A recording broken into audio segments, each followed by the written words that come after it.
I think the biggest thing for me was my passion for football. Huge hit from the CFL's leading tackler, Solomon Elimimian.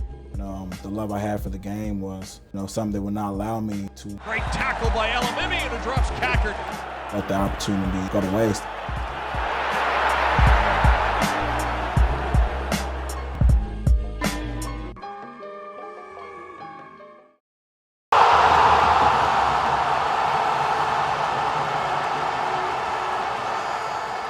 Crenshaw High School.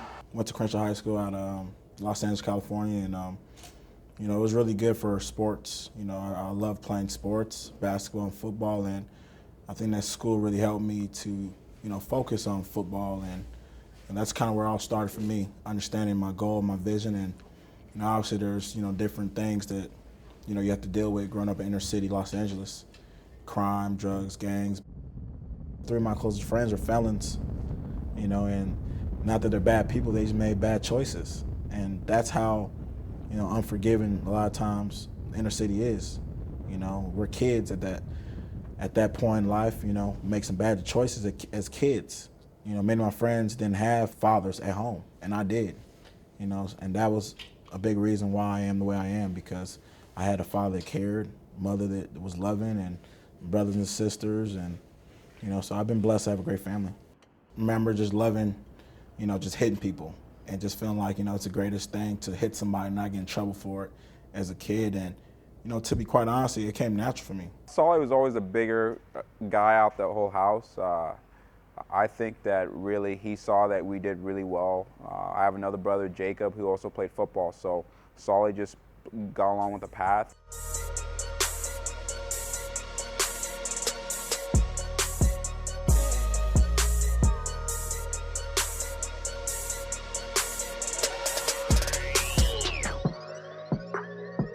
I only had one college give me a scholarship, and I had 3 at the time, and 2 others backed out.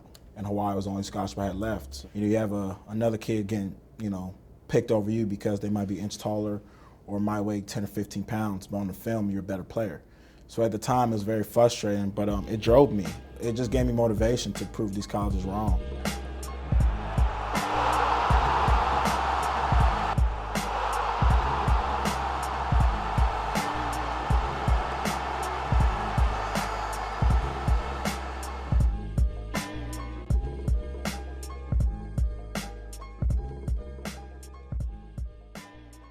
Solomon was one of the guys that was on my radar, him and Adam Leonard, and these are 2 linebackers from the University of Hawaii who I had seen tape on, and so we went to the free agent camp. Solomon came, worked out for us. Didn't run as well as we had hoped, but yet you can really see the instincts, the linebacker instincts that he had. I said to Solomon, we have another workout in Vegas in about 2 months.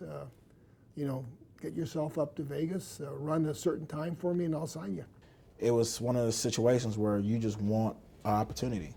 You're hungry for an opportunity, and that's where I was at. It was my last chance, and I knew it. And I just let him know, give me this opportunity, and I backed my words. The thing I can remember very distinctly that he said to me, he says, "Coach, you're not going to regret signing me."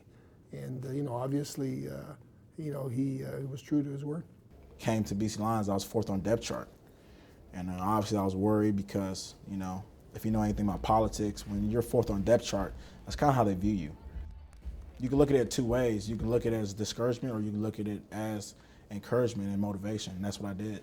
Defense a little bit to the 34 defense with 3 down linemen and 4 linebackers, and it's big 56. I always work hard. I always try to prove myself, and the determination I have, I don't think it can ever be questioned.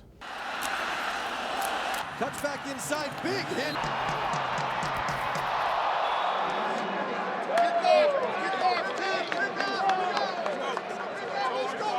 The rookie year was probably the most significant award, meant the most that I've ever received. I've had a lot of awards, but that rookie year is the one award that I wouldn't trade for nothing because of what it symbolized, where I was a year ago. I won a rookie year. I won a Grey Cup. I'd done pretty good for myself in 2 years. Let me try my luck and go down south. You know, when he went down to the NFL, you know, it's hard to understand sometimes why good players maybe don't get the same opportunity as players with size and with speed. And, you know, so Solomon went down there. I don't know if he got the best opportunity to show what he could do, but, you know, he worked hard at it. At the end of it, it wasn't the right fit for him. He came back, and he's been a tremendous contributor since. I have no regrets about it because, you know, those are what you play for, experiences. So me coming back, you know, midway through the season, not starting was new for me. I'd never been on a team and not started, so it was tough for me. And, you know, something I had to deal with. I had to mature and, you know, understand that it wasn't always about me. I don't think it will be hard at all for me. Of course, you know, I was disappointed, but that's in the past, and I'm just ready to move forward. And I'm really excited just to be back, and, you know, the camaraderie is great, and, you know, just being back with my new team. 8 career sacks with one here tonight, and look at Elimimian. The way to hold this team to 20 points, what does that say? Yeah, that's just testament to the, you know, how strong our team is. We have guys that can come up and step up, and you know what? It's never about the opponent, it's always about us. We play the way we can play, it doesn't matter. We can beat anybody in this league. As you get close to the end of the season, you start thinking, you start, you know, dreaming, that's all you think about is doing something that's never been done.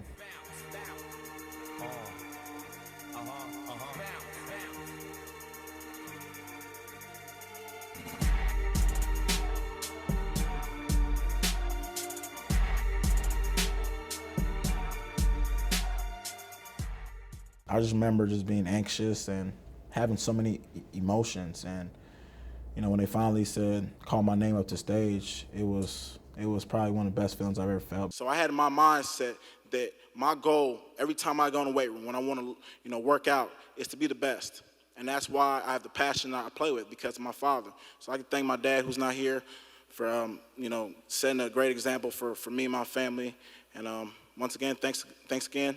Vancouver, I love you. Beast Lions, we'll be back next year. Still hasn't sunk in yet. You know, it's humbling to, you know, to win something that's never been done before in 103 years.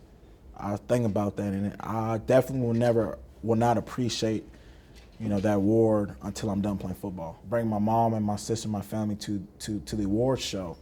It was special because here are the people that supported me. Here are the people that believed in me, and it kind of just symbolized everything that I went through, you know, and it meant a lot to me. Eyes on Tino Sinceri once again. Here comes the heat. And Sinceri is dropped. Back at the 30. And there he is. On cue. All my life I've just been, you know, scrapping and crawling and just trying to make it. Nothing ever came easy for me. Nothing did. From high school to college to professional. I've always been doubted. I've always been counted out. So when I sit back and think about it, I think that's why I've been so successful, because I use those situations as motivations. You know, I've been told that I wasn't good enough, but that's what I take pride in, man. When I'm able to accomplish something, it's not the fact that I accomplished it, it's everything that it took to get there. You know, the doubters, the naysayers, the injuries. That's what it's all about.